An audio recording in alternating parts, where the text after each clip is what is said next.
मेरे प्रिय आत्मगणों,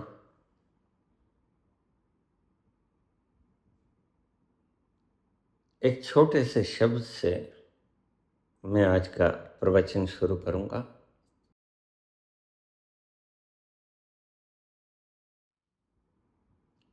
दे दी हमें गुलामी बिना खड्ग बिना डाल, दे दी हमें गुलामी बिना खड्ग बिना ढाल। हीराबाई के पुत्र तूने कर दिया कमाल। न शस्त्र उठाया, न ढाल उठाई, हे हीराबाई के लाल। मिस्टर नरेंद्र मोदी न पढ़े न लिखे, न कोई कोर्स किया, न कोई इल्म,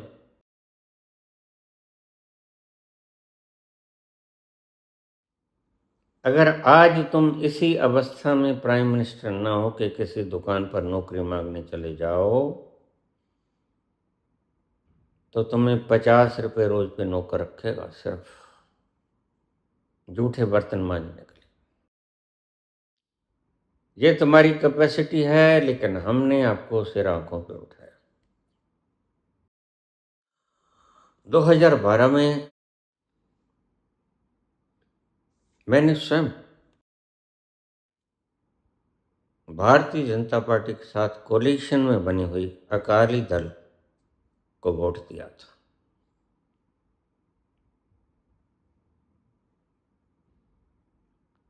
मैं इस बात से अनभिज्ञ था कि यह व्यक्ति आगे आके पागल हो जाएगा।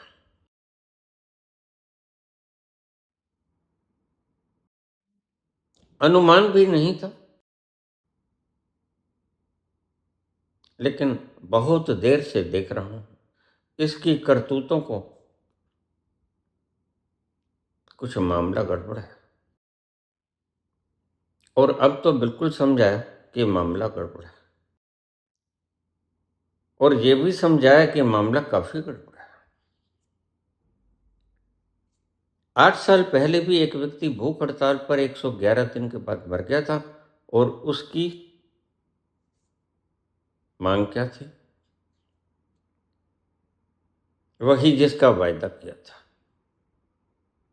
20-22 हजार करोड़ रुपए लगा के मैं मां गंगा को पवित्र बना दूंगा।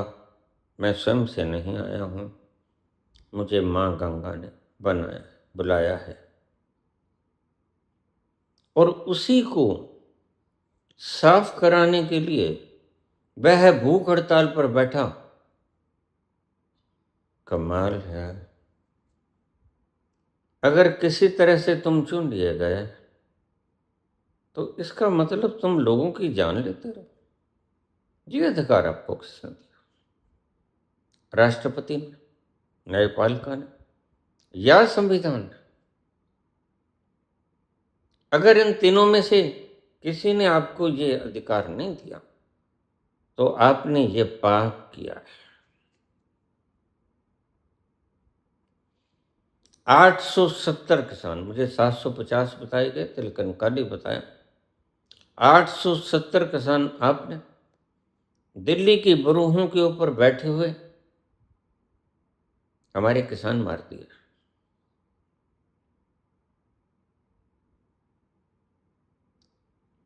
किसी तरह हम बर्दाश्त करते चले आ रहे थे। तुम्हारी पागलपन की सब हदूदें आज खत्म होती हैं। पहचान लिए गए हो कि तुम वो रोम जल रहा था, नीरो बांसुरी बजा रहा था।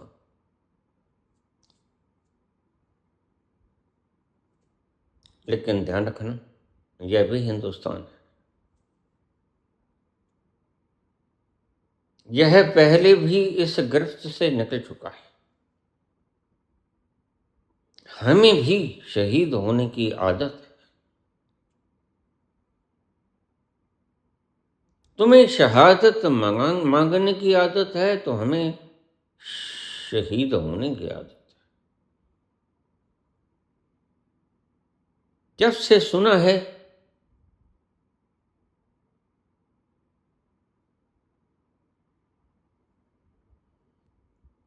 मरने का नाम है जिंदगी, सर पे कफन लपेटे कातिल को ढूंढते हैं। शहादत देने की हमें भी आदत है और अब वो वेला आ गया है। 78 वर्ष की आयु में गांधी ने शहादत दी और अब मैं करीब 75 मलग में हो गया। मिस्टर मोदी, मैं आपको आपकी कैबिनेट के साथ बर्खास्त करता हूं, भारत का एक नागरिक होने के नाते, क्योंकि तुम सभी हमारे नौकर। जो कमाता है वही फैसला करे कि घर का क्या कामकार कौन करे, क्योंकि पगार उसने देंगे। कमाती है जनता और तुम उसकी अशिक्षितता का फायदा उठा रहे हो और आगे के लिए भी अशिक्षित रखना चाहते हो। तुम्हें पता, अशिक्षित लोग ही गुलामी को स्वीकार कर पाते हैं, हाथ जोड़कर, पांव छूकर। लेकिन ध्यान रखना, सारे अशिक्षित नहीं। ईरान कभी अशिक्षित था। 45 वर्ष की घोर तपस्या के बाद आज वह शिक्षित मुल्क बन गया। वहां पर 99% 99% लोग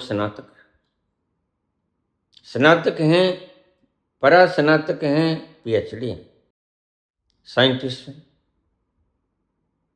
और आज लोहे के चने चुपवा दिया उसने अमेरिका जैसे मुल्क को, जिसके नाम से तुम अब भी थर्राते हो।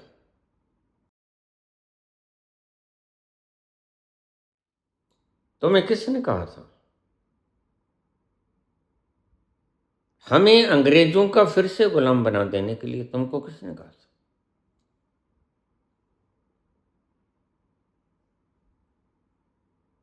अगर देश ने अपने अपने प्रतिनिधि चुन लिए थे और प्रतिनिधियों ने तुमको चुन लिया था कि हेड, तो हेड का मतलब ये तो नहीं कि अपने वो मन मर्जी से जो उसके मन में आए वो करे। तुम अपने मन की बात सुनाते हो, लोगों के मन की बात तो तुमने 12 सालों से कोई सुनी नहीं। और मैंने सुना है कि गुजरात के अंदर जब तुम सीएम थे, लोगों की बात तो तब भी नहीं सुना करते थे, अपनी ही बात सुनाया करते थे, अपनी ही गुंडागर्दी खिलाया करते थे, लोगों को मरवाया करते थे, मानसी सोनी को कैद करा दिए थे और अमित शाह को आपको चौकीदारी पे लगा दिया था। इसका ख्याल रखना, कहाँ जा रही है उसका बाद में पता ही नहीं चला।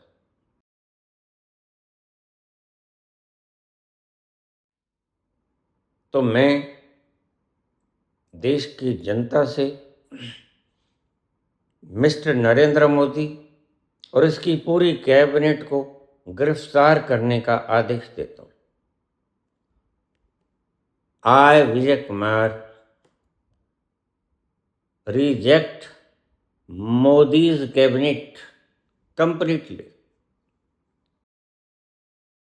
Re-elections will be there soon. और तब तक के लिए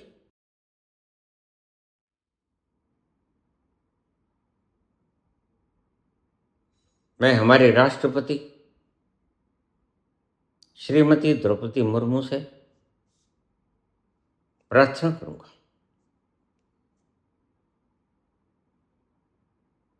कि मैं सामूहिक रूप से 2 व्यक्तियों को जिम्मेदारी देता हूं इस देश को री इलेक्शन का बंदोबस्त करने के लिए।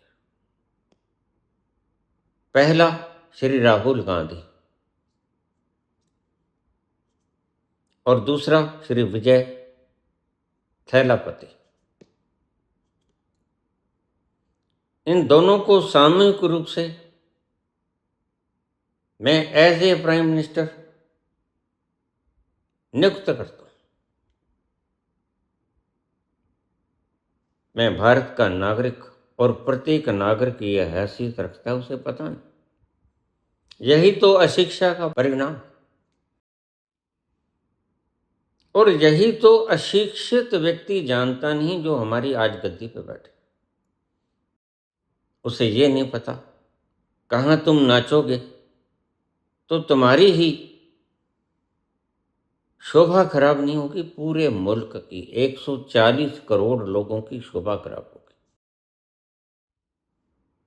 भाई तुमने पाप किया होगा, तुम्हारी कोई कमजोर रग होगी नेतन्याहू के पास, तुम्हारी कोई कमजोर रग होगी राष्ट्रपति के पास, डोनाल्ड ट्रंप के पास।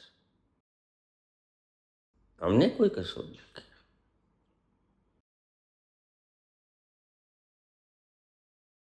बैठ तो मैं खुद भी जाता, लेकिन मैं वृद्ध हो गया। 15वां साल लग गया है, मैंने एक अन्न का दाना मुंह में नहीं डाला। मैं पिछले जन्म में गांधी था, मोहनदास करमचंद उत्तमचंद गांधी। उत्तमचंद गांधी भी मुख्यमंत्री और प्रधानमंत्री थे पोरबंदर के,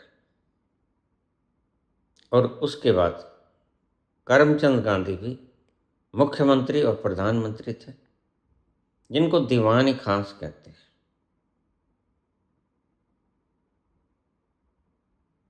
अंग्रेज सरकार में पोरबंदर रियासत का। एक छोटी सी मजे की बात बताऊं, मैंने अपनी बायोग्राफी में भी लिखी है कि जब मैं जूनागढ़ की रियासत में गया तो मैंने बाएं हाथ से सलाम किया जूनागढ़ के नवाब को। तो जूनागढ़ के नवाब ने मजाक में पूछा, आपने दाएं हाथ से सलाम क्यों नहीं किया? तो मैंने कहा, दायां हाथ तो मेरा पहले ही पोरबंदर रियासत के लिए समर्पित है, बायां ही बचा है, इससे आपको सलाम किए देता हूं।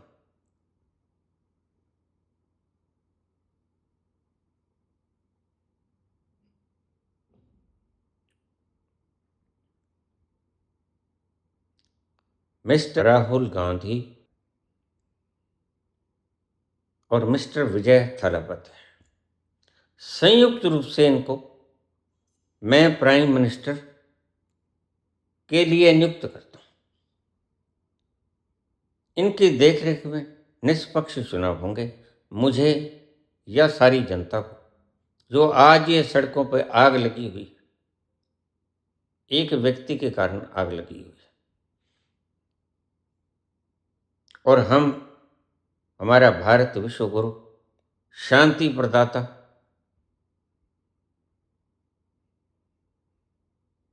दुनिया को शांति का संदेश फैलाने वाला महात्मा बुद्ध और महात्मा गांधी की यह धरती, पावन धरती,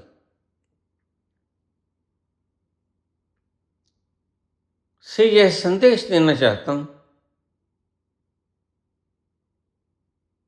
कि हमारे इस शांत मुल्क में आरएसएस का ये अशांत, ईर्ष्या, नफरत से भरा हुआ एजेंडा चलेगा नहीं। तुम चुप करके अपनी हाफ पैंट्स उतार दो, ठीक ठाक वर्दी पहन लो,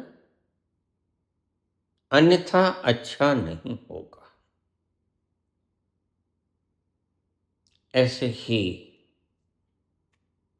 मैंने पिछले जन्म में एक अकेले ने 3/4 पृथ्वी के मालिक जॉर्ज पंचम को अल्टीमेटम दिया था। तो मुझे मार सकते हो, गिरफ्तार कर सकते हो, और मैं समझता हूं, और मैं तैयार।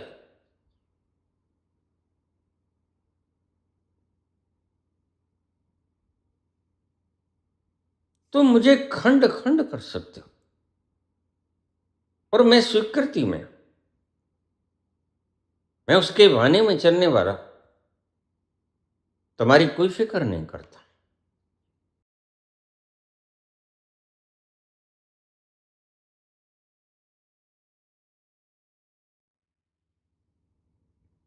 मैं श्री राहुल गांधी, जिनके परिवार ने अनेकों कुर्बानियां दी और जिन्होंने जो कुर्बानियां दी, इन संघियों की एक आदत रही, आदत नहीं, एक सिद्धांत, जो जितना ऊंचा है उसको इतना बदनाम कर दो कि उसको धरातल में, रसातल में ले जाओ। और आज ऐसे ही इनकी खोपड़ियां लासानी तरंगों से भरी हुई है। मैं जब देखता हूं कमेंट्स छोटे छोटे बच्चों के, जो हमारे बच्चों के बच्चों के बच्चों के समान, उन्होंने गांधी का नाम भी नहीं सुना, लेकिन बस वो शाखा में जाते हैं और ये लोग उनका दिमाग खराब कर देते हैं। इतिहास का इन्हें भी नहीं पता, क्योंकि इतिहास जो जानते थे वो तो कब के मर गए। 1925 में आरएसएस का आगाज हुआ था। हेड गवार थे इसके प्रमुख, और शायद आपको जानकर बड़ी हैरानी होगी कि वह मेरे शिष्य थे। पहले वो कांग्रेस में ही थे। 1925 में कोई मतभेद नहीं था। उन्होंने कहा मैं अपनी एक अलग पार्टी बनाना चाहता हूं और मैं कुछ ऐसा एक रचना करना चाहता हूं, समूह की रचना करना चाहता हूं जो नैतिक मूल्यों से भरी हो। और जो नैतिक मूल्य आप देख रहे हो,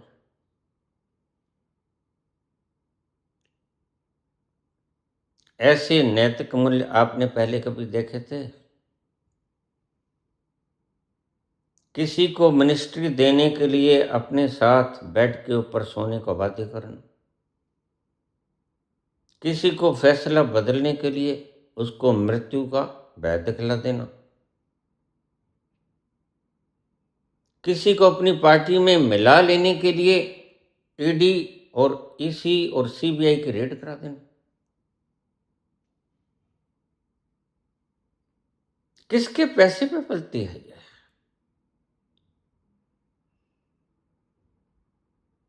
लेकिन नौकरशाही को इस बात से कुछ लेना नहीं। नौकरशाही को पगार मिल जाती है, वो कहां से आती है उन्हें पता नहीं। वो आती है हमसे। हम हैं वास्तविक मालिक। मेरी जनता जनार्दन, आप हो वास्तविक मालिक।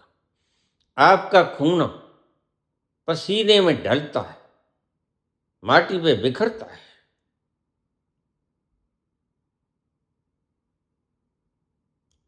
और उससे जो कमाई होती है वह इन लोगों में बांट दी जाती है।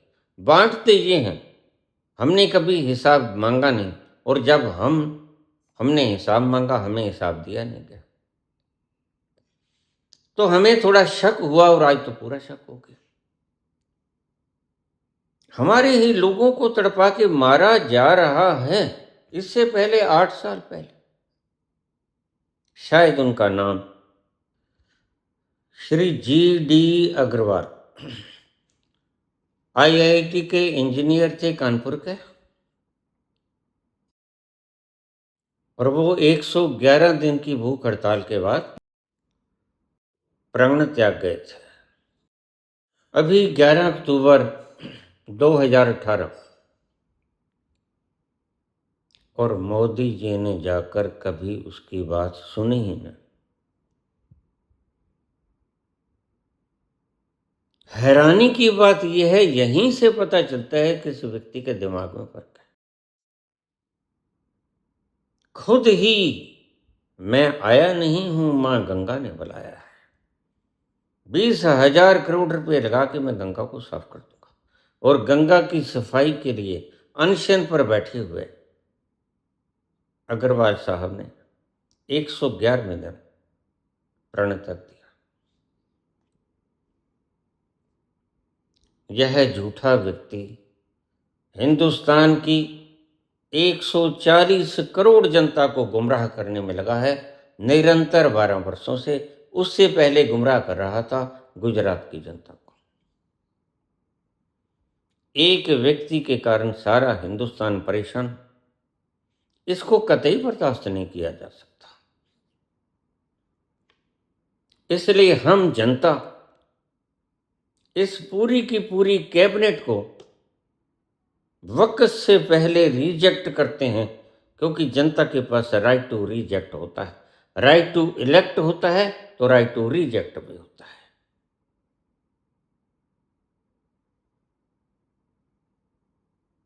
अगर संविधान में लिखा नहीं गया तो सभी चीजें लिखी नहीं जा रही। बहुत चीजें हैं जो लिखी नहीं जाती, जो बस होती हैं। वास्तविक मालिक कौन है? हमारे संविधान में सबसे पहले लिखा हुआ है जनता से, जनता के लिए, जनता के द्वारा। अब कौन मालिक हुई? इसमें कहां से प्राइम मिनिस्टर आ गया, कहां से कैबिनेट आ गई? हम ये कहते थे ठीक से चला लेंगे, लेकिन इन्होंने ये सब भूल गए। ये गहन तंद्रा में, निद्रा में नहीं, गहन तंद्रा में। और वह तंद्रा है सियासत का माल। हम इतना कमाते हैं, इनके इतने बच्चे हैं जो कमा रहे,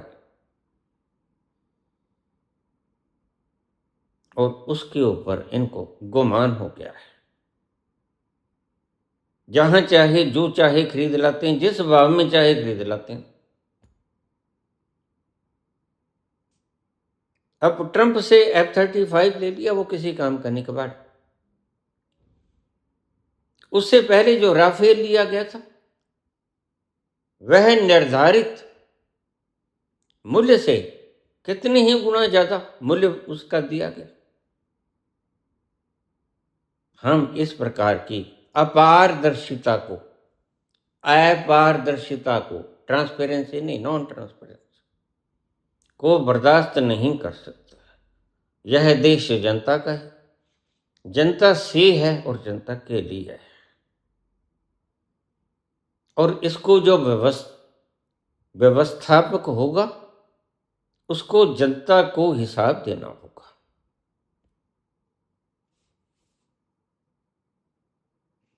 अगर आप ये कहते हैं कि रिस्पॉन्सिबिलिटी हमारी तो नहीं, हमारी अकाउंटेबिलिटी है ही नहीं, तो फिर आप चुप करके गद्दी छोड़ दीजिए। क्योंकि अगर गद्दी आपके पास है तो अकाउंटेबिलिटी भी आपके पास है, अन्यथा गद्दी भी नहीं। हम किसी को ओहदा देते क्यों हैं? अब मैं रामलीला के अंदर प्रेसिडेंट बनता था तो मेरी अकाउंटेबिलिटी थी, किसको कितना पैसा देना, टेंट को कितना पैसा देना, सबसे जाके मैं सारी बात करके आता था, सारी मैनेज करता था, फिर उसके बाद वापस करवाता था एक एक चीज। यह मेरी अकाउंटेबिलिटी थी। आज अकाउंटेबिलिटी सभी, जो भी हमारे किसी भी महकमे के प्रमुख है, सबसे पहली अकाउंटेबिलिटी बनती है मिस्टर नरेंद्र मोदी। उसके बाद जो विभाग दिए अपनी मर्जी से दिए, फिर अकाउंटेबिलिटी है उनकी। और हम सारी कैबिनेट क्योंकि अकाउंटेबल है नहीं, इनके इस वतीरे से तंग आकर इन्होंने इतने लोगों को मरवा दिया। तो हम कुछ नहीं बोले, लेकिन जब इन्होंने छोटे छोटे बच्चों को मरवा दिया, 20 बच्चों को मरवा दिया, हमें पता था पुलवामा इन्होंने कराया है, हमारे नौजवान, हमारे जवान, पहलगाम में हमारे नौजवान इन्होंने मरवाए, हमें पता था, लेकिन फिर भी हमने विद्रोह नहीं किया। मैं तो सदा ही कहता हूं, अगर इस देश में कोई चोरी होती है तो चोर तो भाई एक ही है, नरेंद्र मोदी। अगर इस देश में कोई कत्ल होता है, चीड़ी भी मरती है, कीड़ी भी मरती है, तो मारता तो एक ही व्यक्ति है, मिस्टर नरेंद्र मोदी। कार्यान्वित करता है मिस्टर अमित शाह। मैं इनसे पूछता हूं कि तुमने जन्म क्यों दिया था? दो दुष्टों ने जन्म क्यों दिया था? 140 करोड़ जनता को मारने के लिए, दुख पहुंचाने के लिए। राजा जनता को सुखी करने के लिए होता है, ना कि पीड़ा पहुंचाने के लिए। आपने बिल्कुल उल्टा काम किया है।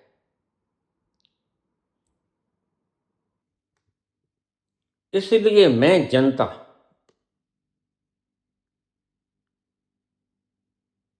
आपको फौरन रूप से डिसमिस करता हूं। गद्दियों से उतर जाओ, कुर्सियों को छोड़ो।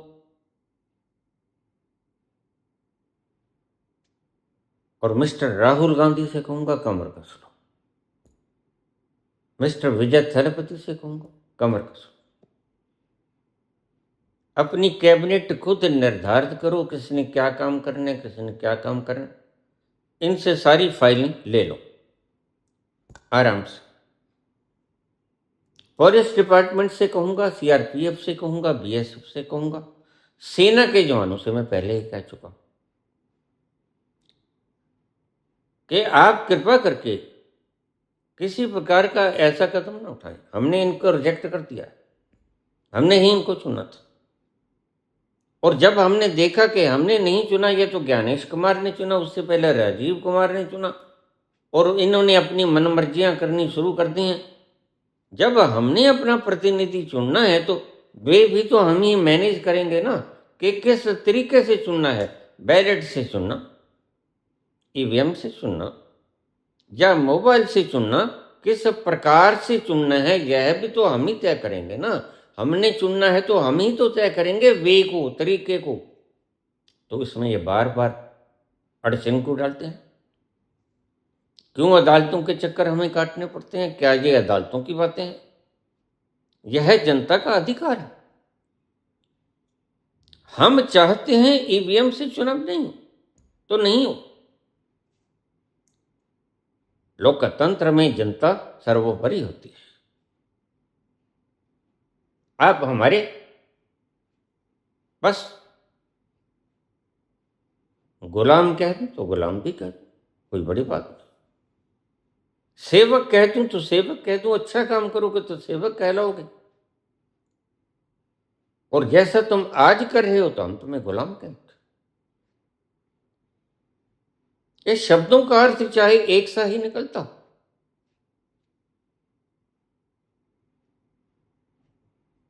लेकिन इनके वजन में फर्क है। तो तुम हमारे गुलाम हो क्योंकि तुमने ठीक से अपने दायित्वों का निर्वहन नहीं किया। इसलिए पूरी देश की जनता, मैं बाहोश तुम्हें आदेश करता हूं, और पूरी जनता पूरी सड़कों पे आ जाएगी। 20 तारीख को सारी जनता सड़कों पे होगी, और मेरी यह व्यू सारी जनता के बीच में घूमेगी, और तुम्हारी कोई औकात नहीं रहेगी। तुम मानसून सत्र का अधिवेशन पारित करने के चक्कर में हो गए, और मैं तुमसे तुम्हारी गतियां छीन लिया हूं। और हमारे इकट्ठे हुए हुए लोग तुम्हें बाहों से पकड़ेंगे और बाहर फेंक देंगे, चलो। और पुलिस से कहेंगे आप इनको अरेस्ट करके जेल में भेज दो, क्योंकि हमने इनसे हिसाब भी लेना है 12 साल का। ऐसे ही तो किसी कैशियर को हाथ पकड़ के बाहर थोड़ा भेजा जा सकता है। पता नहीं वह अपने जहाज़ों में कितनी बार गया है और क्या क्या भर के लेके गया है। यह है सोना गुम हो गया। हमारे तो हिंदुस्तान की चीज़ें गुम ही बहुत हुई। केदारनाथ का सोना गुम हो गया, राम मंदिर की सोने की ईंटें गुम हो गई, राम मंदिर की चांदी की ईंटें। कल सिंधी समाज में दिखाया, देखो ये ईंटें 200 ईंटें 1-1 किलो की, और चंपत राय को सौंपी और वो फोटोग्राफ किया।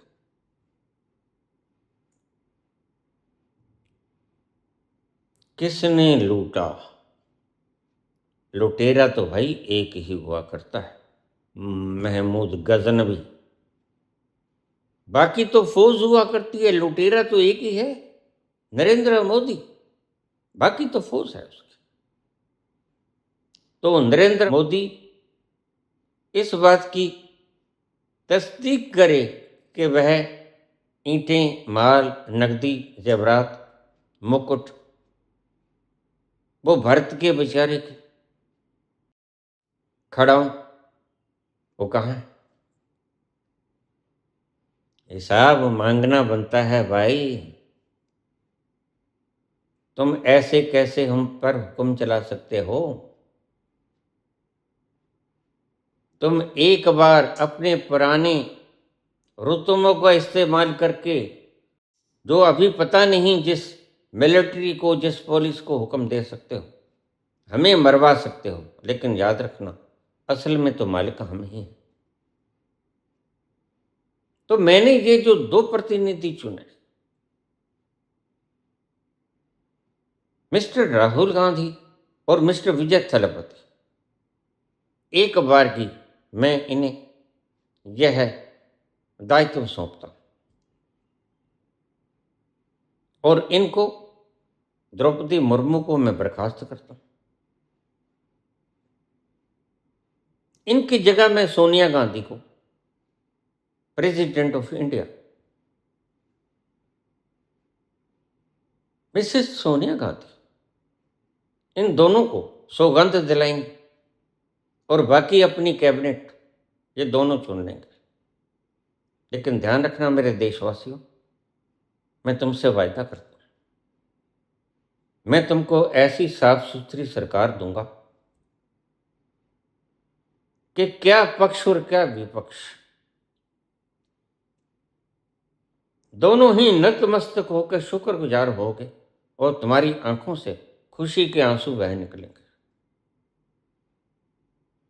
ऐसी शानदार अकाउंटेबल सरकार मैं तुम्हें दूंगा, क्योंकि वह ईमानदार बंदे तुम्हें दूंगा जिन्होंने अपनी जिंदगी में कभी ना तो घर से गहना चुरा के भागे, ना ही देश से झूठ बोला, ना ही देश का माल हड़प किया। ऐसा निष्पक्ष, बिना दाग के बेदाग व्यक्ति, कर्मनिष्ठ,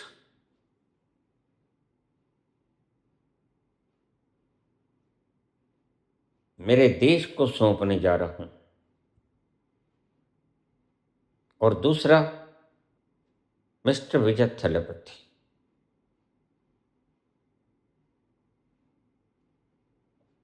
इन दोनों को मैं इस पूरे मुल्क का कार्यभार सौंपता हूं। इस मुल्क को आप पर यकीन है, आपकी देखरेख में, आपकी अगुवाई में, आपकी मैनेजमेंट में इलेक्शन होगी।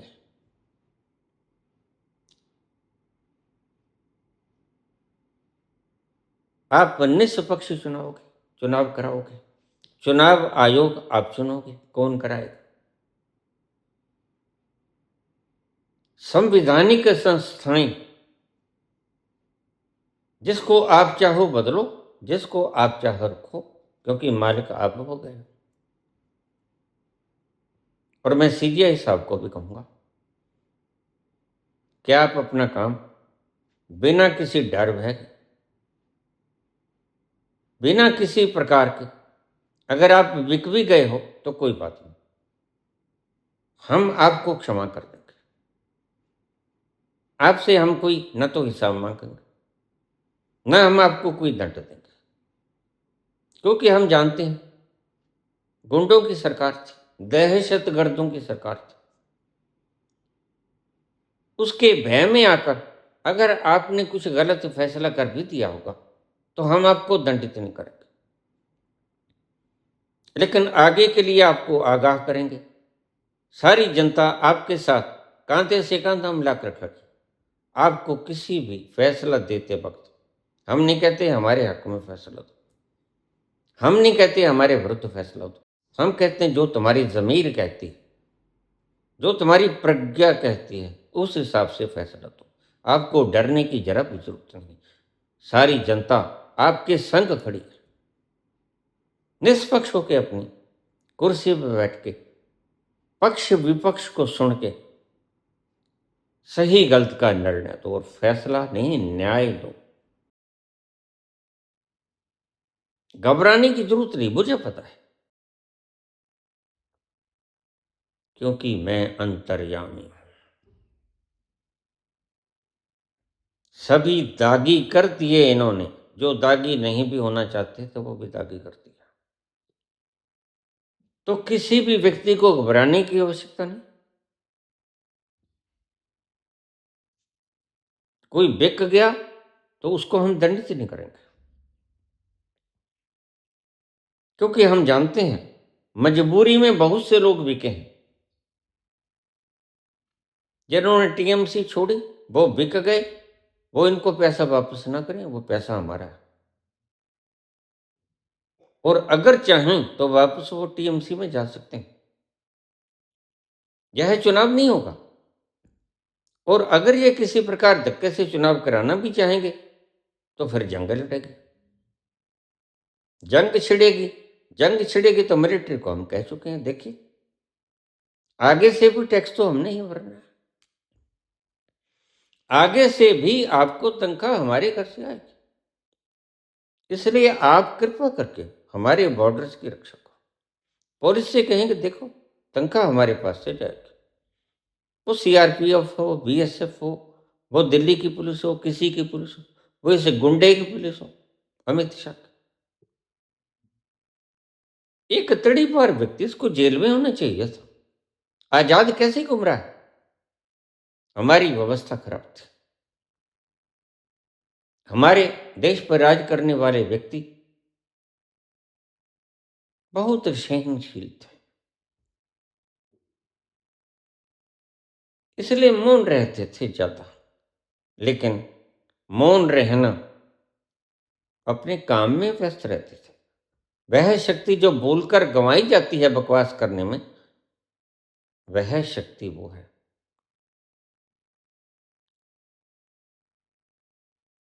अपनी सारी रचना बनाने के लिए करते थे, कैसे मैनेज करना है। 2008 में जब महामंदी का दौर था, उस दौर से श्री मनमोहन सिंह ने हमको बचाया। इस देश की अगर अर्थव्यवस्था इसने बिगाड़ी ना होती नरेंद्र मोदी ने, ये हर बार जहाज में सोना भर के लेके जाता है, पैसे भर के लेके जाता है। बस हम इन व्यक्तियों को, कैबिनेट को, जिसने खुद भी दोनों हाथों से लूटा, और अपनी कैबिनेट का आदमी क्यों नहीं इसके विरुद्ध होता, ऐसी क्या फेविकोल लगा देता है, क्योंकि ये खुल के खाने भी देता है। न खाऊंगा न खाने दूंगा, खाता भी है और पेट भर के खाने भी देता है। और वो भी कहते हैं कि अपने रिश्तेदारों को, भाइयों को, बहनों को तुम खूब लूटो, लूटो। एमपी के चीफ मिनिस्टर लूटो जितनी चाहे, उज्जैन के पास यहां से अड्डा निकलना है। ये धरती हिंदुस्तान की है। आओ बच्चों तुम्हें दिखाएं झांकी हिंदुस्तान की, इस धरती से तिलक करो, ये धरती है बलिदान की। वंदे मातरम, वंदे मातरम, वंदे मातरम, वंदे मातरम। तुम्हें सिखाते हैं ये धरती बलिदान की है, आज किस दिशा में चल।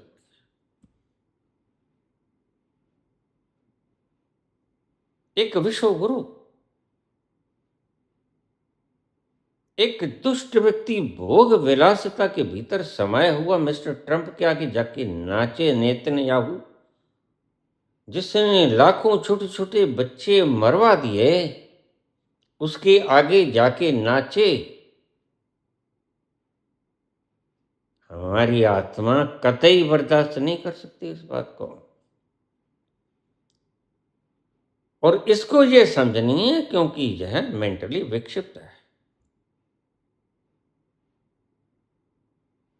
He should be treated. तो पहले इसका इलाज करवाएंगे, ठीक होने के बाद इसका नार्को करवाएंगे, सभी को, किसी को भागने नहीं देंगे। एक बार सभी को उनके घरों में कैद रखेंगे, ताले बाहर से लगा देंगे। एक बार जेल में नहीं, इनको इनके घरों में रखेंगे। जब हमने नई कैबिनेट चुन ली तो इनको फिर हम बाहर निकालेंगे, जेल में रखेंगे, फिर इनका सबका नार्को होगा। सभी ब्यूरोक्रेट्स का नार्को होगा, जिन्होंने इस 12 साल से गद्दियां संभाली, सारी क्या होना चाहिए क्या नहीं होना चाहिए, सारे फार्मूलाज को क्रियान्वित किया। एनएसए साहब, अजित डोभाल, होशियार हो जाइए, तुम्हारा नंबर 1 नंबर में आता है। तो मैं इस देश का निवासी नहीं, उसका कोई मतलब, मैं इस देश का निवासी तुम्हारी सारी कैबिनेट को अपनी देश की प्रजा के साथ शक्ति लेकर तुम्हें निरस्त करता हूं। तुम्हें अपनी कुर्सियों से बेदखल करता हूं। तुम अपनी कुर्सियां छोड़ो, हम जल्द ही अपनी cabinet with in 3 or 4 days बना लेंगे। इलेक्शन करवाएंगे बिल्कुल तुम्हारे सामने, पूरे देशवासियों। और तुम चाहे किसी के भी भक्त हो, तुम भी वोट डालोगे, और तुम देखना वोट कैसे डलवाए जाते हैं। फिर तुम जीत जाओ तो जीत जाओ, हमें कोई इतराज। और मैं तुम्हें बताऊं, तुम 18% हो, तुम जीतने का स्वप्न भी मत देखना, तुम जीतोगे भी नहीं, और हम बेईमानी भी नहीं करेंगे, क्योंकि हम ईवीएम से चुनाव कराएंगे। जो ईवीएम तुम चुनाव करा के जला देते हो, ऐसा काम धंधा, पागलपन, यह गुंडा प्रस्ती, यह लुटेरों की बातें, यह हम नहीं करें। यह ईमानदार मुल्क है, विश्व गुरु है भाई। विश्व गुरु की शान शौकत में किसी भी प्रकार की तौहीन करना हमें बर्दाश्त नहीं। तो बस आज के लिए शायद इतना ही, काफ़ी वीडियो लंबी भी हो चुकी है। मैंने जो बोलना था, रह तो बहुत कुछ गया, बाद में बोल दूंगा। एक बार यही बस आपको बताना चाहता हूं, अपनी कमर कस लें।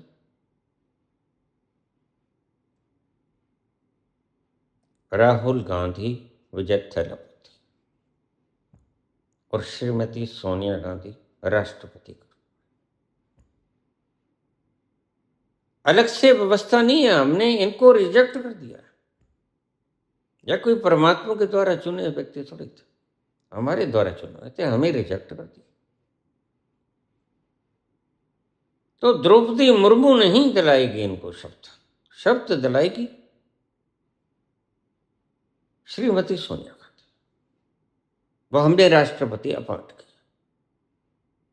उसके बाद जैसे चुनाव होंगे, जो जो जहां जहां जीतेगा वैसे उसी ढंग से होंगे, सभी जगह चुनाव होंगे। जो अब चुनाव हुए हैं वहां भी चुनाव होंगे।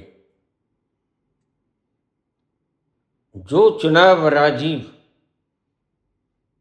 ज्ञानेश, इनके अंडर हुए वो सभी रिजेक्ट किए जाते हैं। मतलब साफ कि सभी स्टेट्स में और पार्लियामेंट में फिर से चुनाव होंगे, क्योंकि ये दोनों चुनाव इन दोनों व्यक्तियों के अंडर हुए हैं।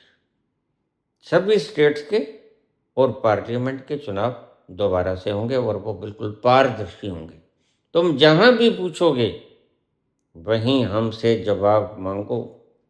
मैंने पहले भी कहा था, हमें सरकार ऐसी चाहिए कि हम पूछें कि तुमने कितने सांस ली, वो कहें कि हमने तो 475 सांस ली। हमें ऐसा नहीं चाहिए कि कोई व्यक्ति मर जाए तो उसका पता ही ना लगे, कहाँ है पता नहीं कहाँ। कितने पैसे आए प्राइम मिनिस्टर रिलीफ फंड में पता नहीं, हिसाब तो नहीं देंगे। नहीं नहीं नहीं, या कोई तानाशाही मुल्क थोड़ी। अरे तुमने कब से तानाशाही बना दिया। और अगर मिस्टर ट्रंप ने जरा भी हिमाकत की तो याद रखना, हम कहीं से तेल लें, कहीं से हम कुकिंग गैस या कोई चीज खरीदें, अगर ट्रंप ने हिमाकत की तो हम बखिया उधेड़ देंगे उसकी। यह हिंदुस्तान है, फिर हम ईरान के संग हो लेंगे, फिर हम चीन को और रशिया को संग ले लेंगे। यह गलती मत कर देना मिस्टर नेतन्याहू और मिस्टर ट्रंप, यह गलती मत कर देना जो तुमने वेनेजुएला में की थी। वेनेजुएला आपको वापस करना होगा हाथ पैर जोड़ के। प्रत्येक व्यक्ति की स्वतंत्रता का अधिकार प्रत्येक संसार के प्रत्येक व्यक्ति को है, कोई गुलाम ना बने। यह है हमारा मिशन और इसको हम सच करेंगे। धन्यवाद।